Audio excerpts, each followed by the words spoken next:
মেলা দিন আগে আমার একখান মানুষ আছিল।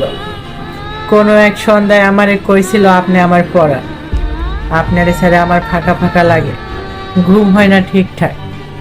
আপনি পাশে থাকলে আমি যেন পরাণ ফিরা পাই। আমারে কোনোদিন ছাইরা যাইয়েন না আপনি, আমি আপনারে ছাড়া বাঁচুম না। আমি মনে করলাম ভালোবাসা চাইতাছে, সুতরাং আমি তারে ভালোবাসা দিলাম। তারপর আমারে হক গল ভালোবাসা সে চুরি কইরা পালাই গেল। ঠাই নিল অন্য কারো বুকে। একে একে সবাই চইলা যায়, কেউ থাকতে আসে না, সবার খালি চইলা যাওয়ানের তারা। ছোটবেলায় দেখতাম আম্মায় খালি কইতো, বাজার তুই আমার সব, তুই ছাড়া দুনিয়ায় আমার আর আপন কেউ নাই। কপালে চুমু খাইয়া কইতো, তোরে আমি অনেক ভালোবাসি। তারপর একদিন আম্মায় আমারে ছাইরা ও খোদার কাছে চইলা গেল। একে একে সবাই চইলা যায়।